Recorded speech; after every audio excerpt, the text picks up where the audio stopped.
Fellas, and you gals, too, I want you to listen to this. Last year, motor vehicle accidents killed 2,550 school-aged children and injured 140,000. Now, that's a very high number, much too high, and we've just got to do something about getting it down much lower. Now, just stop and think about it for a minute. Over 140,000 children, just like yourself, killed or injured by automobile accidents. And you know, cars aren't too particular about who they hit. It can happen to you just as well as the next guy. You're not immune. And the stupid part about the whole thing is that these unfortunate accidents can be avoided. All you need to do is take a few seconds longer before crossing a street. And you can't sit there and tell me that there are any few seconds in this world that are worth the price of a leg or an arm or a life. Now, brother, just think about it. Think about it all the time. Don't run into that street after a ball without first making certain that nobody's coming down the road about 50 miles an hour. And don't ride bicycles at night without lights. Oh, sure, you can see the cars coming, but they can't see you.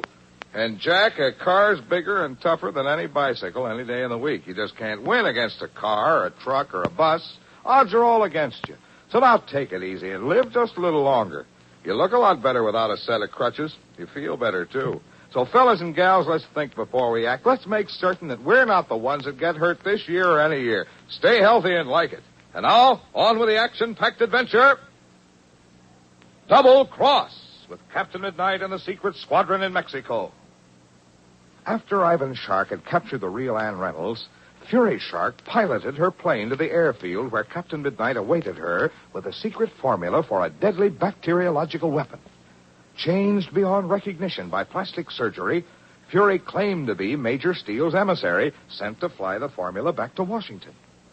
But while the secret squadron leader did not seem to be suspicious, he prevented her from leaving immediately on the grounds that Shark might be lying in wait for her somewhere en route. Forced to accompany the secret squadron agents back to the ranch house, Fury secretly contacted her father by phone. Shark ordered her to open the safe, take the formula, and escape. After more than an hour, Fury solved the combination and the safe door swung open. Going through the papers in the hazy light of approaching dawn, he murmurs triumphantly, "It's in here someplace. Must be. If only there were more light. I wonder if I dare turn on the lamp for a moment. I might... Wait. Someone's coming. Oh, the rotten luck. Nothing to do but close a safe and come back later. There. Now if I can get into the living room in time. So far, so good. And into that chair. There. Now, whoever you are, come ahead. What? Oh, Miss Reynolds. What? Oh, Captain Midnight. You're an early riser, aren't you? Why, Oh, my goodness, look where I am. I'm afraid you mean a late retirer, Captain. I don't understand. I must have fallen asleep here. Oh, I feel silly. When did you come down here? Last night, or I should say early this morning, I couldn't sleep. My room was warm. I suppose I was overtired from my trip, so I came down for a breath of fresh air. I sat down in this chair just for a moment, I thought, but I must have slept here all night. Well, you couldn't have picked a better spot. Behind those curtains over there is Senor Gonzalez's study. And in his study is the safe where we put the formula.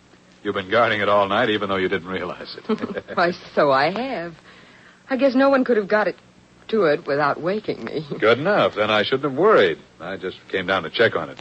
I have guards stationed all around the house, but still, Shark's agents are clever, and we can't be too careful. They are clever, aren't they, Captain? Yes, very. How would you like to be one of them, Miss Reynolds? How would I? One of what? One of Ivan Shark's agents. Why, I don't know what you mean. Well, I'll tell you. It's simple enough. I said last night that I had a plan that would enable you to fly the formula back to Washington safely. Yes, but what... Now, the only time you'll really be safe is when Shark's behind bars. I think you can help us put him there, unless there's some reason why you shouldn't. Oh, no. No reason at all. Except that Major Steele told me to fly back at once. Yes, well, I'll take care of that. You see, Shark has influence in high circles here. It's next to impossible to extradite him for his past crimes. But if we could catch him with the evidence now, they'd never be able to hold him. We'd take him back to the States and try him for every crime on the books. I see. And you want me... Shark has stolen a test tube of valuable serum, property of the United States government. Now, if we could prove that, we've got him. But how can I help you prove it? By going to work for him as one of his gang. But, good heavens, it's so fantastic. No, not at all. I'm sure he'd like to have a woman agent. I have a hunch he's felt the lack of a woman's brains and intuition ever since his daughter died. His daughter? Yes, Fury Shark. She was invaluable to him. But now she's gone, and I'm quite sure he'd be glad to replace her if he were properly approached by someone like you, someone who's both attractive and intelligent. Thank you, Captain. But how could I approach him? In what sort of guise? As a friend of Fury Shark's. A friend? Yes. You knew her in Paris many years ago and again in New York. Now, I can give you the exact years when she was there. My agents and I know a great deal about her. Oh, I'm sure you must. You read of her death in the papers, and you'd always admired her, envied her exciting, adventurous life. Now you'd like to replace her in Shark's organization. I think you'll go for it, Miss Reynolds. It's a wonderful idea, Captain Midnight. Then you'll do it? I'd love to. Very well. We'll give you all the information you'll need. You can pay Shark a visit at his hacienda later this morning. I think this is the trap that's going to work. We'll have Ivan Shark just where we want him. And hearing these words, Fury can scarcely contain her laughter. She, Ivan Shark's daughter, his chief accomplice, is being hired to pose as her own friend as a spy in her father's organization. A few hours later, she stands before the arch-criminal in his private office and tells him her story. And Shark throws back his head and exclaims, So now you are working for both of us, eh, Fury? For Ivan Shark and for Captain Midnight. Yes, Father. Now I'm both a spy and a counter-spy. I'm to catch you red-handed, of course, so you can be extradited and taken back to the States for trial. Ah, yes, of course. I presume that means the test tube that I removed from Professor Matthews' camp. That's it.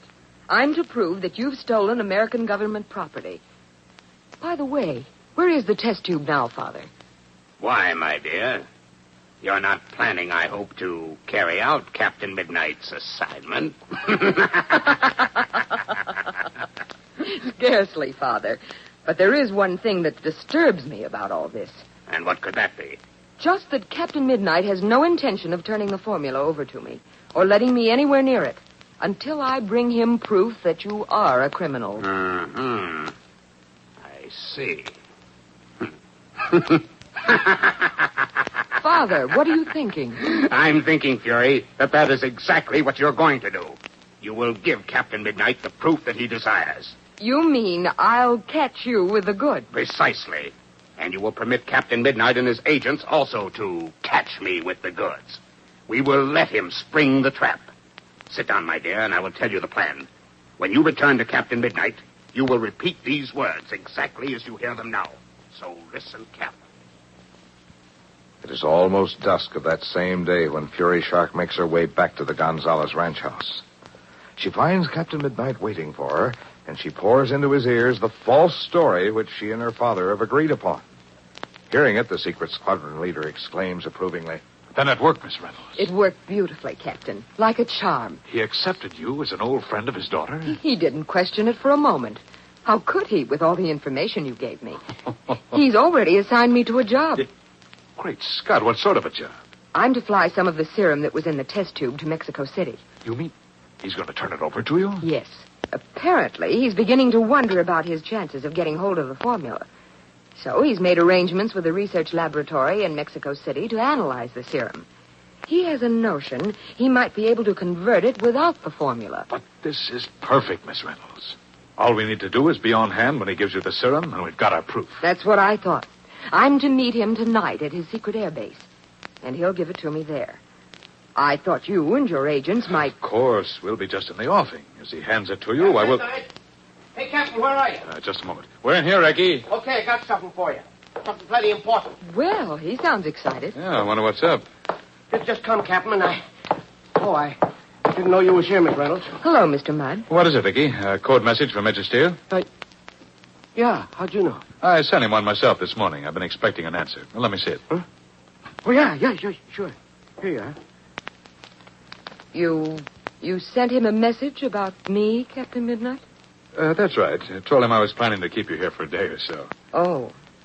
Oh, I see. Yeah, let's see what he says. Captain Midnight, think it excellent idea to employ Miss Reynolds' services in capturing Shark. You will find her capable and wholly reliable. Well, Captain, that Good luck. Signed, Major Barry Steele. Well, but... Well, that's Captain, clear enough. I told you he'd approve of the idea, didn't I? Now, you see, you had nothing to worry about after all, Miss Reynolds. No. No, I didn't, did I? I'm delighted he said what he did. So am I. Well, I suggest you get a little rest, Miss Reynolds. You can give us the directions to Shark's Airfield after dinner. We'll hold a council just before you leave and lay our plans carefully. See you later, Miss Reynolds. All right, Captain. Goodbye, Mr. Mudd. Oh, yeah. Bye. Holy suffering catfish, Captain. What? Shh. Not a word, Icky. Wait till she's out of earshot. Okay. Only what the heck is... All right, Icky. Now, what's on your mind? What's on my mind? That message from Major Steele, I read it myself when I decoded it. You didn't read what was on that paper. That's right. But that was just for Miss Reynolds' benefit. What? Here's what the message really says. Yeah? She's 5'3". Yeah? Has brown eyes, dark brown hair, Yeah? and... Who? Who's he talking about? Secretary, of course, Miss Ann Reynolds. I radioed in this morning asking for a description of her. Well, this gal ain't got none of them things. She's 5'7" if she's an inch, and her eyes are blue and her hair's kind of light brown. It ain't dark. That means she's... I'm afraid she is, Icky, an imposter. Agent of Ivan Shark. Well, where's the real Miss Reynolds, then? Dead, possibly. Maybe imprisoned by Shark. He must have intercepted her on her way down here. Well, what do you know about that? Captain, you must have suspected this all along, or you wouldn't have sent that message to Major Steele, huh? That's right. The way she acted at the airfield made me wonder. Then I found her down here early this morning. She pretended she'd been sleeping in a chair there, but her clothes weren't the least rumpled, and she was obviously wide awake. She must have been monkeying with that safe, trying to snatch the formula. Right. Luckily, I interrupted her in time. Well, then all this talk about using her to trap Shark, all that was a blind, huh? Not at all, Icky. We are going to use her to trap Shark. And we're going to trap her at the same time. Yeah, but how you... You'll see how very shortly. The payoff's almost at hand. Tonight, at Shark's hidden airbase, we'll find out which one of us has played his cards best. Now round up Chuck and Joyce. I want to talk to all of them. Well, so Captain Midnight has not been deceived after all. Though he does not yet know that the imposter is Fury Shark, he does know that she's one of Shark's agents. And yet he's going ahead with his plan anyway. What will happen at the arch-criminal's base tonight? Who will emerge victorious in this match of wits? Don't miss tomorrow's thrill-packed adventure, The Unknown Factor. What are you going to be doing about 10 years from now? Sure, you ask that question, a million things pop into your minds. Engineers, dress shop owners, actors, actresses, 1,000 other things. But here's the question, what are you going to do about it? Now, you may say it's much too early to think about 10 years from now. The present's too close at hand. And I want to tell you, boys and girls, that it's never too early to think about the future. Oh, you don't have to have any specific thing in mind, but it's better to be prepared for something than to be prepared for nothing. So now, how about putting those extra dollars and cents you earn, or have, into savings bonds and stamps? When you do that, you get more than you put in. It's a darn good deal any way you look at it. And you're preparing for the future, too. A future that can be just as bright for you as the brightest star. Think it over, fellas, and save. Remember, America means you. You make America. Tune in tomorrow, same time, same station, to Captain Midnight. Until then, this is your announcer, Tom Moore, saying goodbye and happy landing.